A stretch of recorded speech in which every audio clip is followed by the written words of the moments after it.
Magandang araw po mga kawangis ko kung sa mansulo ka man ng mundo. Ito ang inyong lingkod Anton Olson sa mga kapwa ko OFW dyan, lalong-lalo na sa Middle East.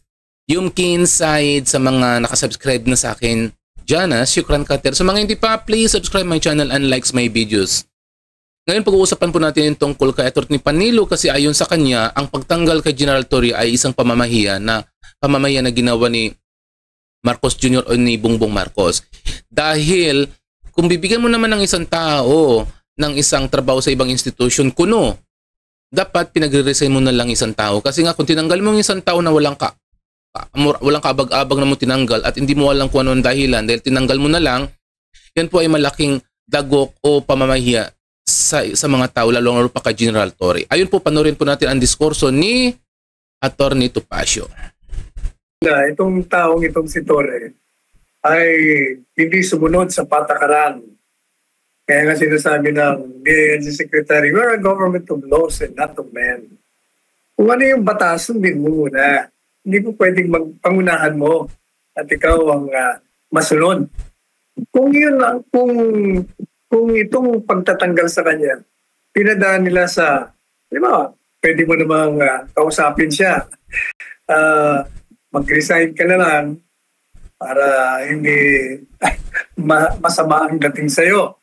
Kasi kahit anong sabihin mo, pagtatanggalin mo nang walang kaabog-abog, talagang malaking kahihiyan sa parte ni Torre. Pwede mo namang siyang pina-resign muna. O kaya naman pwede mo namang in-announce na dahil kailangan mo siya sa isang lugar, ililipat mo. Pero hindi. Talagang pinahiya mo At pinakita ninyo na itong taong ito ay hindi sumusunod sa batas. Ngayon, kung hindi siya sumusunod sa batas, i-appoint mo ngayon. Kasi ang balita, magtatayo ng isang komisyon para imbestigahin yung flood control o kung anumang anomalya. At siyang gagawing investigating siya.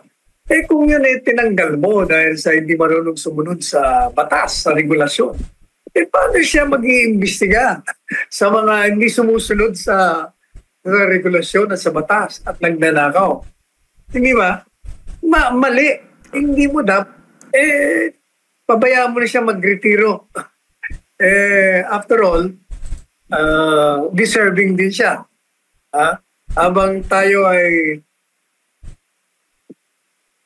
medyo nakakaawa yung ginawa sa kanya dahil hiniya siya. Ang suma total din, masyado siyang naging pumasok sa ulo niya ang kapangyarihan bilang PNP chief.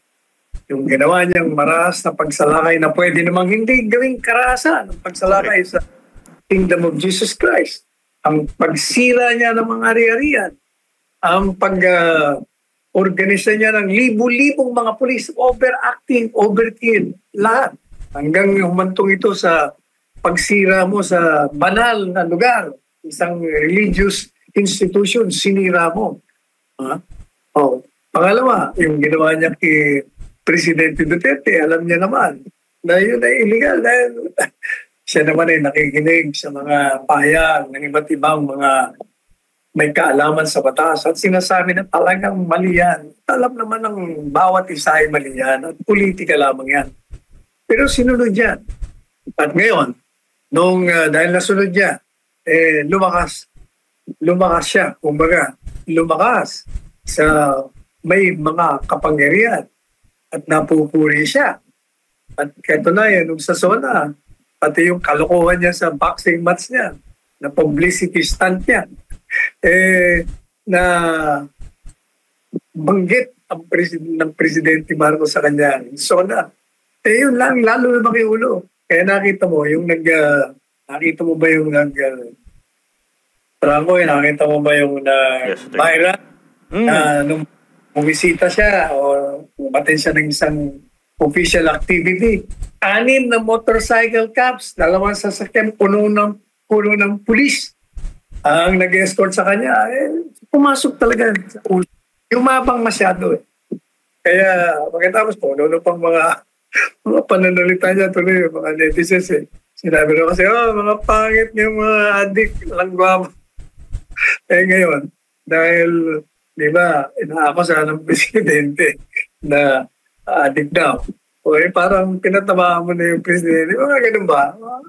Hindi siya, madalit sabi, hindi siya naging maingat. Ang tawag doon ni Presidente Duterte sa mga ganung tao, hubris. Sobrang yabang.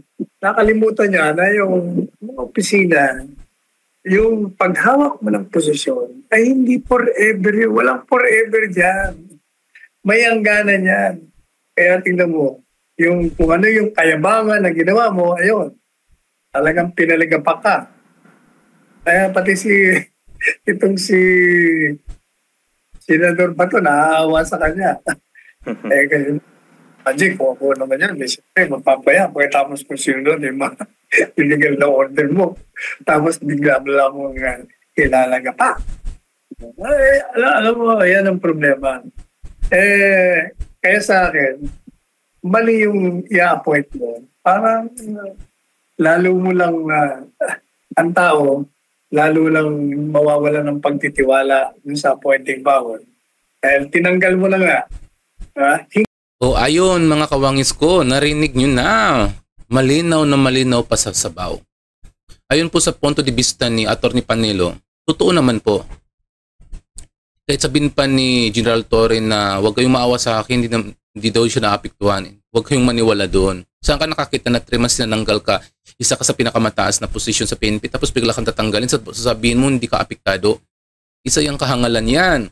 Kaya ngayong ang sinasabi niya, ang sinasabi ni Atty. Panelo, kung mayroon kang ibibigay, mayroon ka pang ibibigay na ibang posisyon kay General Torre, dapat pinagre-resign mo na lang, kinausap mo na lang harapan na pinagre-resign mo na lang para hindi magmukhang tanga sa mata ng taong bayan. Kasi ang nangyayari, nagmukhang tanga si General Torre at ang nangyayari pa sa kanya, tinanggal at ang nangyayari parang pamamahiya talaga kasi nga tinanggal ka ng basta-basta ng walang malaking dahilan. Ngayon ang lumalabas na mga dahilan at ayon din kay Atty. Panelo, lumampas na sa kahibangan o lumampas na yung kayabangan ni General Torre. Kaya ang mga bagay-bagay na ginagawa niya, parang hindi niya na sinasabi sa administration o sa palasyo. Parang siya na lang nagdesisyon ng sarili nila. Kaya ang dami niyang nakakasamang tao, lalong-lalo pa diba nagkaroon sila ng hidwa ni Jumbik Remulla tungkol diyan sa pagtalaga lang sa PNP, kung sino may ilalagay diyan na mga posisyon o mga opisyales.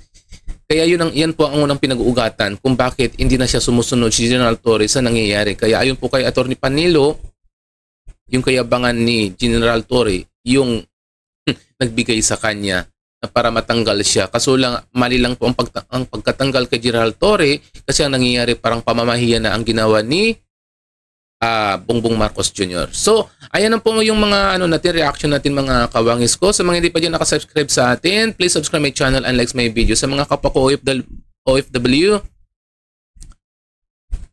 masalam. And bye-bye.